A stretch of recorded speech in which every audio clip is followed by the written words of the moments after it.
What is up, YouTube? This is your host, Ranee B, here to spill that homicidal tea. And today we are spilling some Mediterranean blend tea. Today's case is taking us all the way to Greece, an Athens suburb, specifically Glikanera.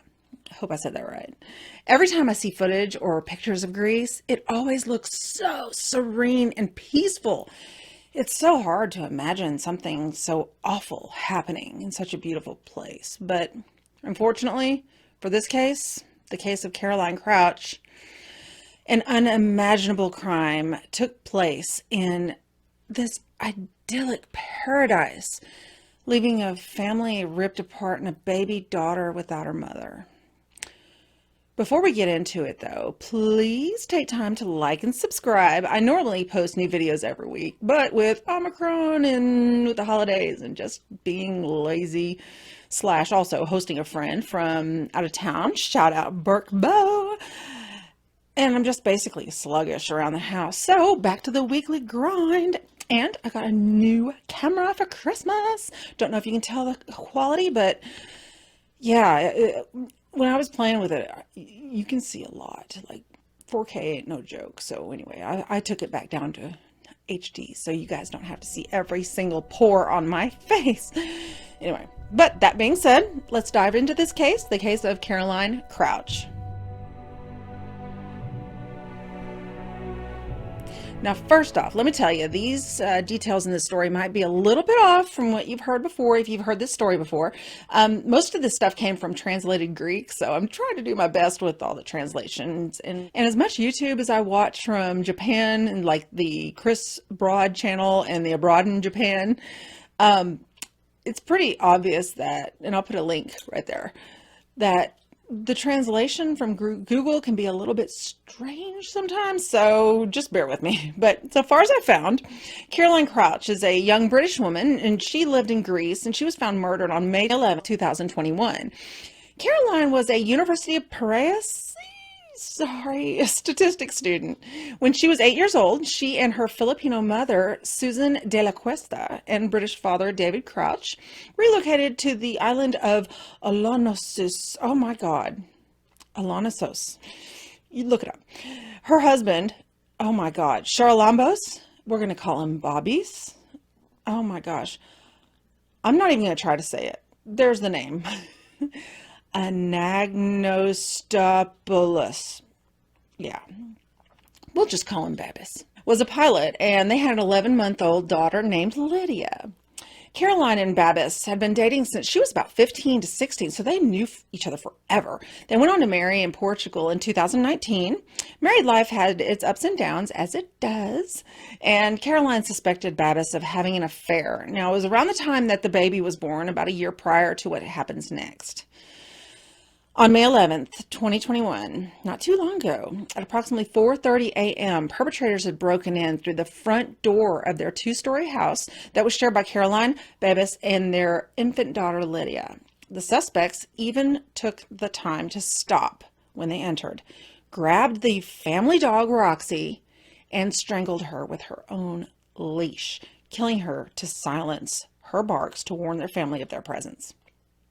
Now, differing reports have had different dogs' names and different genders, and it matters, but anybody that has the slightest knowledge of me, you guys know it doesn't even matter. Any violence toward any animal, is level for grounds of the death penalty in my book. You look at a dog sideways and... electric chair. Seriously. According to the husband's account of what happened that night, though, the intruders found the family sleeping in an attic bedroom with their infant. That is also what was reported by a news site called Tania. Again, can't pronounce it because I'm American and they don't teach us that kind of stuff in the schools, in this country. According to the reports, though, Mrs. Crouch was strangled with a t-shirt that was tied around her neck in order to silence her desperate cries for the safety of her child. Things started coming apart a little with the stories here, though. There are conflicting reports as to whether or not her husband was found by the killers in another room or in the same room as the mother and the infant. Now, that seems to be a small little, fact in the story, but as you guys know, stories usually stay the same when they are the truth, but we'll get into that in a minute. When Babbis told police that he had been tied up in a separate room and a gun was put to his baby's head by the intruders to force him and Caroline to reveal the location of the $54,000 supposedly that they had in cash and jewelry in their house, he had reportedly tried to fight off this, what they described as an Albanian gang. Okay. Before being tied to the chair, this is what the husband said, according to the Times interview with the senior police officer. Now, Babbis was able to free himself, of course, after the armed men fled. Fled from what? I thought everybody was tied up. But anyway, maybe the infant was doing something. You know, they can get a little bit out of control sometimes. Whatever. I just hate this man so much, so I have to make fun of him. Anyway, but according to reports, he found the baby daughter next to her mother's dead body crying. Oh. Now, one theory from investigators was that the robbers may have wanted the valuables and cash that the couple had hidden in their home. The investigators were also looking forward to getting the coroner's report because that would tell them there's another indecent type of assault on Caroline, which could change the motivation of the crime. According to the local news outlet Prototema, I cannot say any of this Greek stuff. All I know in Greek is like dolmas, which is my favorite Greek food. Oh my God. Anyway, I digress. The victim's distraught husband described the attack to police, stating that around 5:00 a.m., 3 masked men, who Babbis described as being possibly Albanian, so random, came into the house. One of the men was quite tall, according to him. Great description, buddy. The men threatened the family in what Babbis described as broken Greek. He said that it seemed like that after they tied him up, they made a beeline to his wife, leaving him to wonder if she was the actual target rather than the money. At this point in the interview, though, Babbis also pointed out that he was sleeping downstairs during the break-in. Sleeping downstairs? I thought earlier you reported that you were with the child and the mother. Wait, what? Your story keeps changing, and that doesn't stop here. According to reports, after he broke free from his restraints, he ran to the attic bedroom and found his wife's lifeless body and the baby crying on the floor. Sounds all so believable. It was at this time, around 6 a.m., that Babbis called the police. Now, immediately, the Greek government offered up a reward of $465,000 for the information that would lead to the capture of these men that were responsible for this murder. The murder of Caroline Crouch was being investigated by Greek authorities, and they were interviewing people that were close to their family, which led them to a psychologist who claimed to have treated Caroline for postpartum depression. And she also treated Babbis separately for an unspecified condition. When the police retrieved the CCTV footage from the couple's security cameras, they found the home's CCTV cameras either didn't work or didn't have any memory cards. I hate it when that happens, especially on a night when something like this happens. How convenient. Also, the team looked into how the perpetrators may have known that there was a substantial amount of cash in the couple's home. Not too long after the death of his wife, though, Babbis posted on his Instagram, "Together forever. Have a nice trip, my love." Wait, what? Now, before you start saying that this mother did it, this was a glitch in the translation from Greek. It was "have a good trip to heaven, my love." But yeah, I was thinking the same thing. But you know. It took more than a month to complete the investigation, and there was one suspect that they'd taken in and interviewed, but because they couldn't link him to the murder, they had to release him. However, a significant development in the case occurred on June 15th, 2021. Detectives had received the stored data from Caroline's smartwatch. When detectives analyzed her smartwatch, the biometric data, they discovered that Babbis's version of events was not actually what happened. They also discovered that the couple had exchanged volatile text messages earlier that day prior to the attack. To address this new information that emerged since their last public update on the case, Athens police released their first official statement in 5 weeks, saying that the husband of the victim in Glikanera, I'm so bad at that, the Athens suburb where they lived, was at the homicide department due to the fact that he was the only eyewitness. This could not have been further from the truth. You see, investigators did not think he was one of many suspects. They thought that he was the suspect.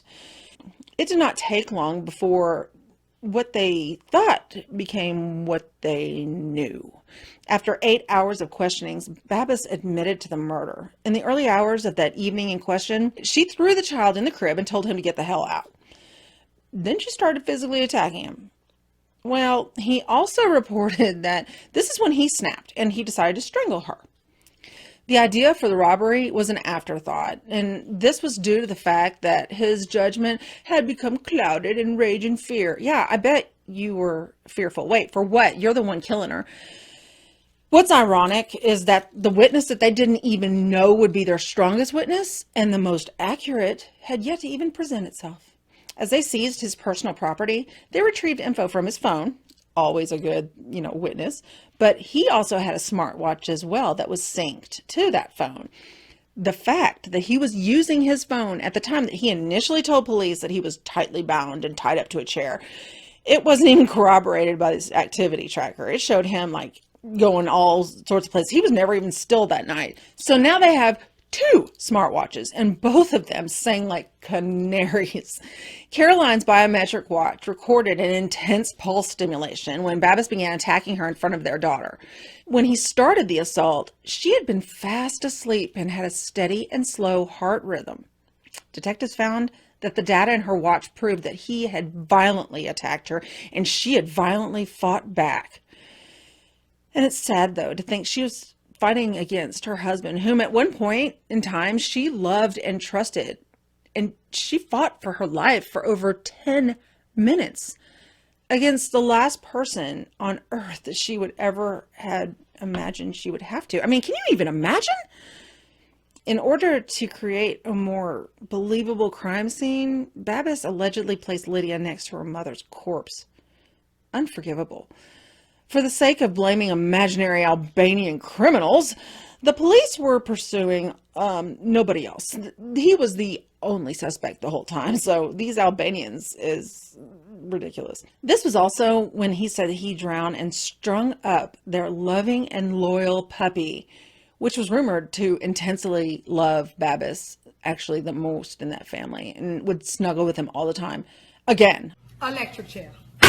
Aside from the robbery, he was also accused of premeditated murder, yeah, animal abuse, yeah, and giving false testimony, you think. It was at this time, though, that diaries from Caroline that were kept were leaked to the media. Now, these entries included times when Babbis and Caroline fought, and it was sometimes physical and sometimes physical on her end. The entries also stated that she was planning on leaving Babbis, and that infuriated him, according to her diary, thus fueling the motive for murder. There were also entries that detailed her feelings about the pregnancy, and it wasn't a very flattering light, but as it was stated earlier, she was battling pre- and postpartum depression as well. Now, Vasilis Pleotis of the Supreme Court was not too pleased with these leaks and ordered an investigation into the leak of the diaries immediately. He stated that this was an affront to the deceased's personality, and it may even contribute to the defendant's favorable treatment in court. Oh my gosh. Some of the testimony during which Babbis had appeared in court had uncovered a new detail about the night of the murder and his relationship with Caroline. On the night of Caroline's murder, police released what they believed to be an accurate timeline of the events. In the early hours of May 11, 2021, police say that they had captured a final image of Babbis sitting on the sofa in the couple's home. It was captured on their CCTV camera on the ground floor. A phone, which he was using allegedly to text Caroline back and forth when she was upstairs, was in his hands as he held his infant daughter. Detectives believe the couple was having a huge argument when they were captured on those security cameras. But then, at 1:20 a.m., Babbis removed all the camera's memory cards. Now, he didn't realize this, but the device's internal data recorder records when you remove that kind of stuff. So, yeah, nice try. Well, this was used by prosecution to prove that Caroline's murder was premeditated. You think? Babbis actually admitted to this, along with snapping the memory card in half and flushing it down the toilet. I mean, why do you have to snap it in half if you're going to flush? How dramatic is this guy? Anyway, Albanians snapping stuff in half, flushing stuff. Ooh, he's tied up. It's just mayhem with this guy. Babbis and Caroline continue to argue, with the couple's arguments escalating at about 1:30 a.m. Caroline sent a text message to her friend informing them that she and her husband were divorcing. She was in the process of getting a hotel room for the future for her and her daughter. It was then in front of their daughter that police say that Caroline ordered Babbis out of the house and told him that she was leaving him. At 4:01 a.m., Caroline's wrist-worn fitness tracker records a sudden spike in heart rate, with Babbis explaining that this is when she hit him and he lost control, throwing her onto the bed and pressing her face into the pillow. Then at 4:11 a.m., Caroline's fitness tracker indicates her heart had stopped. 10 minutes. I mean, if you just stop and think, like, this video is going to be like a little over 10 minutes. I mean, this whole video is how long it took her to fight. That's insane. It's horrible. But again, back to the story. To make matters worse, he drowned the couple's 7-month-old puppy, and he hung it supposedly from the stair banister, telling the police that the puppy had been killed by the Albanian robbers, just to make the crime scene look better. Oof, I hate animal abuse. According to the police, Babbis then tied himself to a chair while wearing a blindfold. He should get an Oscar. He supposedly called a neighbor to report the burglary. Why do people call neighbors first? Like, I mean, if something's even close to weird, I'm dialing 911 or whatever it is in your country, 000-999, whatever. I mean, what is my neighbor going to do? Nothing.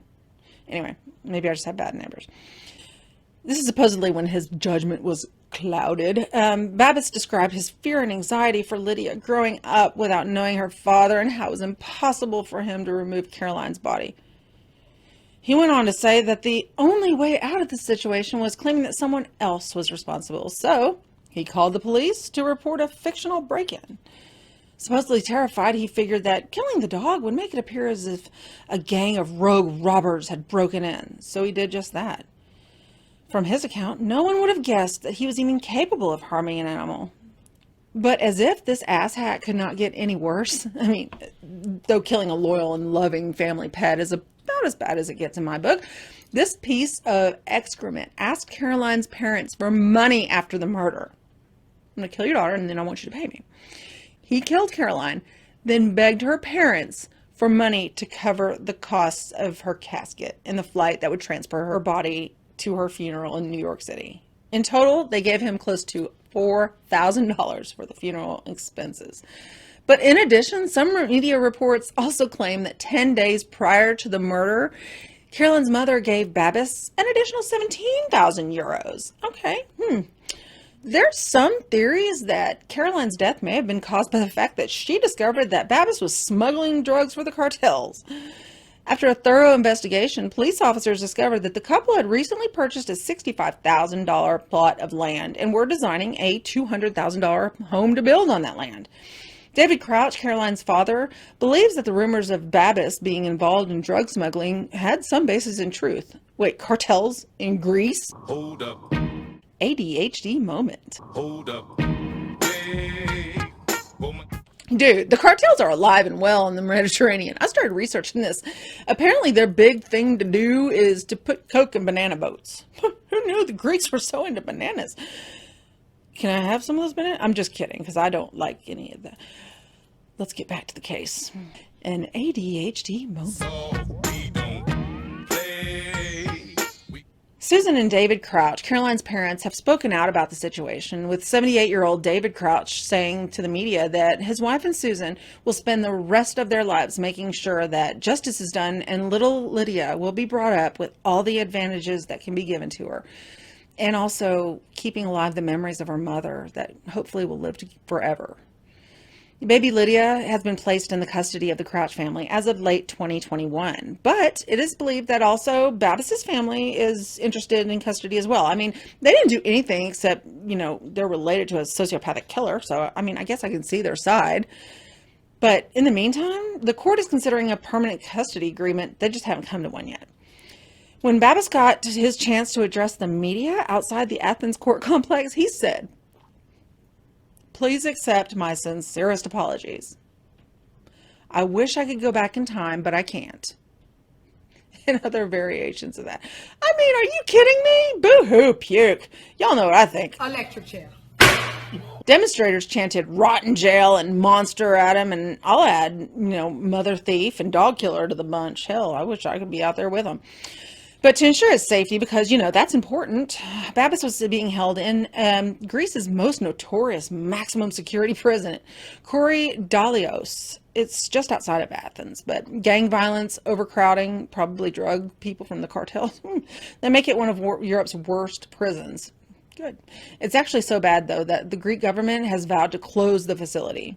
However, in the meantime, Babis will likely spend the next year or so in this prison awaiting his trial. Since, you have to do that according to the whole Greek law protocol.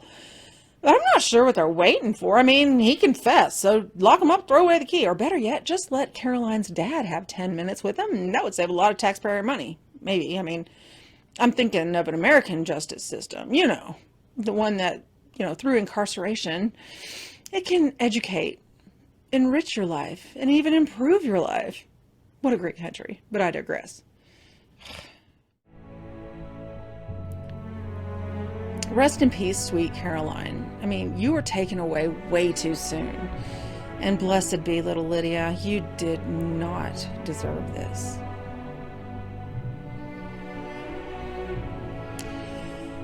Well, that is it for this case here on Homicidal Tea. Check out this. This is so awesome. I'll zoom in on it.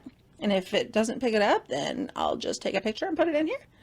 This is my awesome aunt made this for me. So thank you so much, Tigger BJG. That's amazing. But I will also ask and beg again to please like and subscribe. The YouTube analytics really like that. And it'll help make my videos pop up for more people to spread the word. So I really wish that I could do this full time. I mean, God, what a dream job that would be. I mean, oh my gosh. I mean, my job now is pretty cool, but getting paid to obsess about true crime, that would be awesome. I mean, I do that now for free, so. But I can honestly say, though, I genuinely feel drawn to these victims, and I feel like almost celestially driven to tell their stories and not let them be forgotten. It's hard. I mean, it's hard to explain unless that you're one of these empath weirdos like me. Now, speaking of empath weirdos, I am working on a case that I really want to cover, but it's pretty famous, and a lot of YouTubers have covered it. But I just feel so passionately about it. I mean, I feel this story should be told over and over and over. I feel such a kinship with him. But literally, I start streaming tears down my face the minute I barely start researching it for some reason. I mean, it just has real hold on me. It's crazy. I mean, his story is incredibly difficult for an empath to cover. So hopefully I can get it together long enough to write a script for it. So any empaths out there that are watching this that have coping skills, please leave those in the comments because that could probably help me some. But until next time, we'll see you soon in the next video. And this is Homicidal Tea, Ranee B, over and out. Bye.